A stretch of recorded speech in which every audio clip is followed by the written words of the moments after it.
Hello, it's me, Coco, and today I want to talk to you about how I've used mindfulness and meditation to treat my back pain. Quick note, I'm not a doctor. I'm not here to diagnose or treat anyone's illness. I just want to tell you the story of my experience. I've had back issues for a little while. First, I have a little bit of scoliosis in my lower back, and then a few years ago, I got a bulging disc in my lower back while I was moving some luggage. My back pain has been kind of on and off for a few years.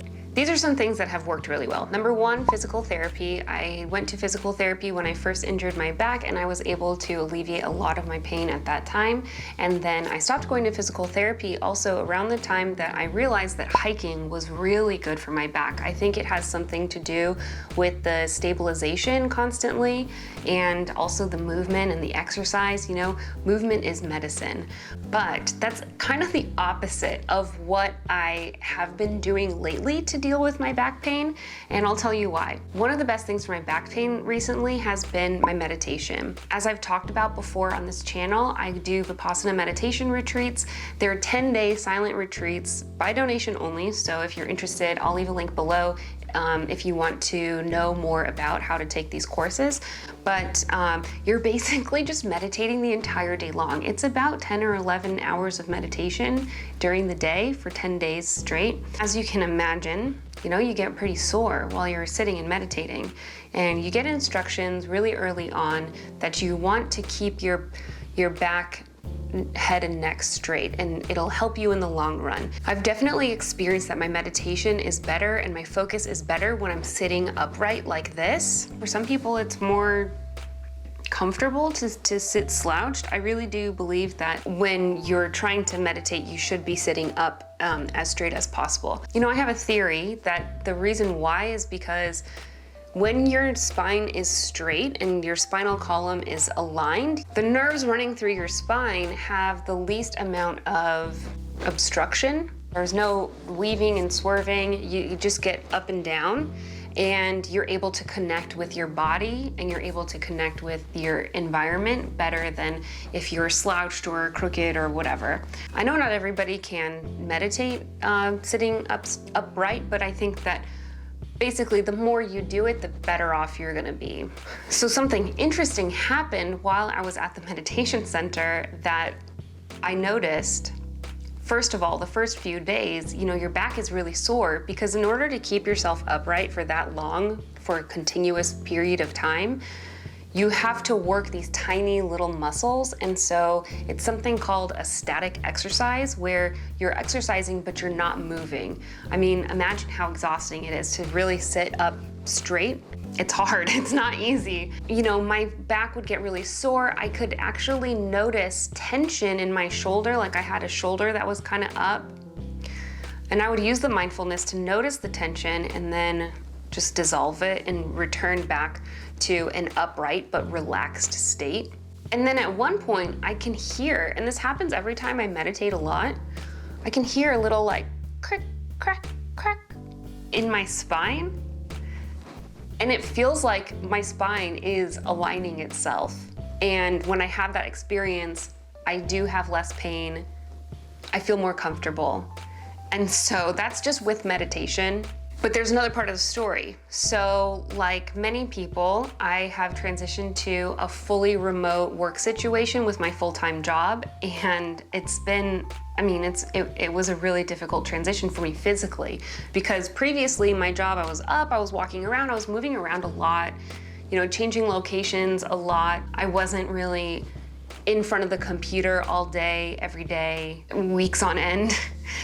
Transitioning to online, I was suddenly moving from a work situation where I was in front of people, moving around a lot, you know, moving, to a situation where I was just sitting on a computer in one spot the entire day long. And especially in the beginning when I was pretty unforgiving of myself and we had to change a lot of things really fast. You know, I had to work really hard and I was just sitting on the computer for so long every single day and my back got so sore. And then I started feeling that pinch in my lower back again. So I did some physical therapy and then I took a break from physical therapy and, you know, I do my normal things. I go hiking whenever I can. It's not as often as I would like to, but once every 2 or 3 weeks or so. No, I don't even hike that often. Whenever I can, I get out. But yeah, I tried a lot of things like moving my location to different locations and moving around, but there was only really one position that made a lot of sense for me, and it was actually to work back here. So, working with like lots of back support, and then using this pillow here as lumbar support and leaning back, and that's how I'm able to avoid a lot of my back pain while I'm working these days. But I haven't been able to avoid the pain altogether, and I decided that I wanted to go to physical therapy again.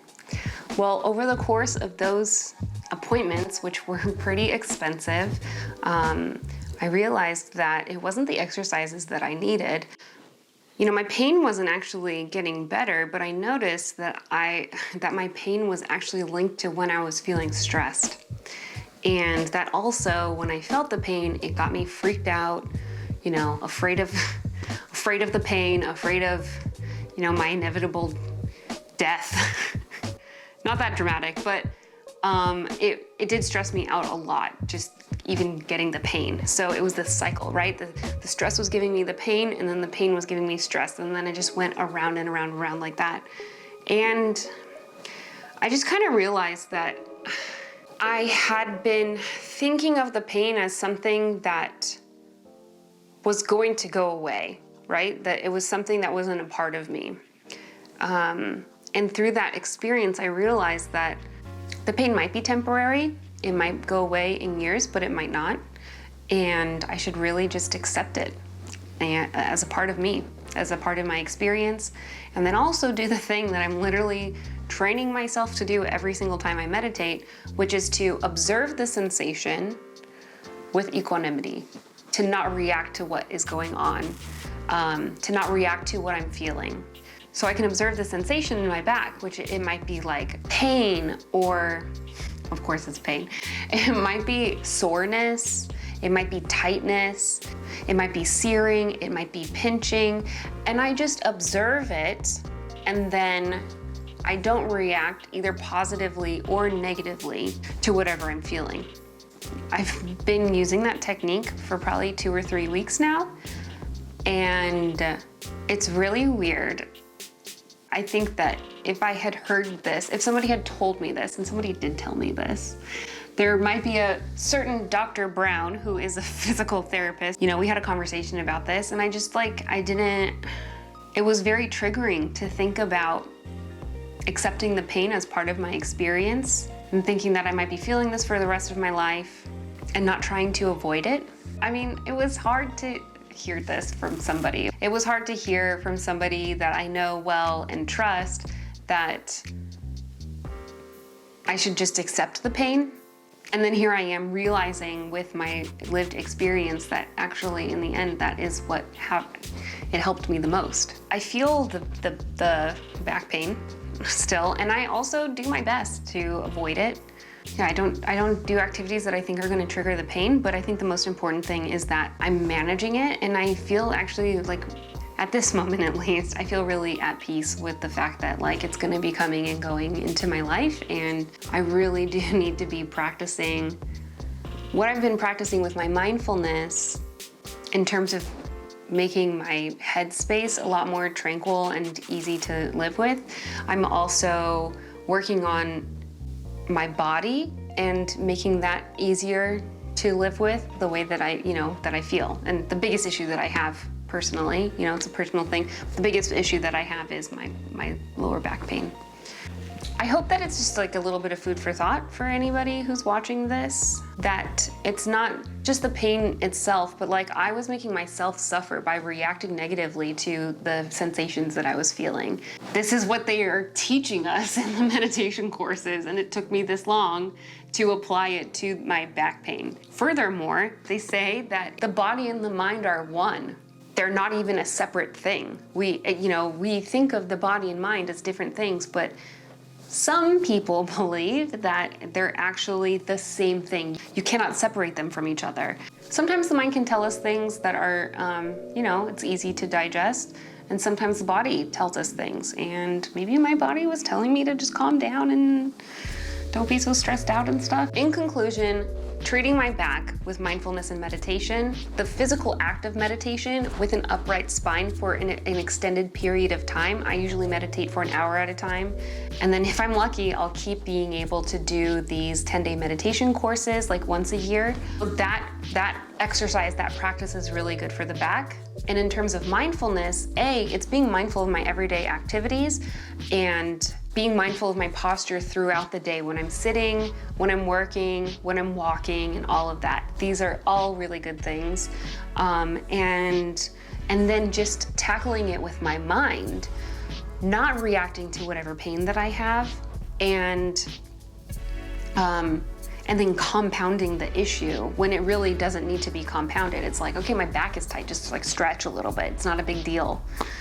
And sometimes I even just forget about it. This is in the Vipassana world, they talk about this like as the sensation dissolving. And sometimes it's so crazy.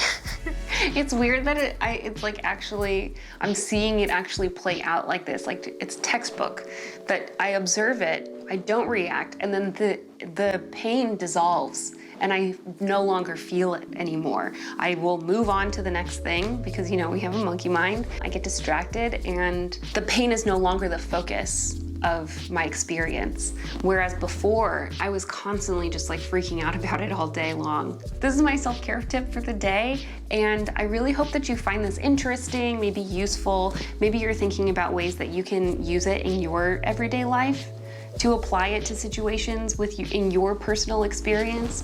I encourage you to try out some meditation and to look into Vipassana meditation, which has been really transformational for my life. I want to hear about how you're dealing with your everyday pain. Let me know in the comments below. Like this video if you're into more radical self-care techniques like this, and subscribe if you want to see more content from me. I make videos about veganism, sustainability, and radical self-care, so that's what you can look forward to from me. I'm also in the midst of a very wacky, wavy, inflatable, flailing, trying to move to Germany situation. So I'm also posting updates about that. Thank you for watching, my sincere gratitude, and I'll see you in my next video. Bye.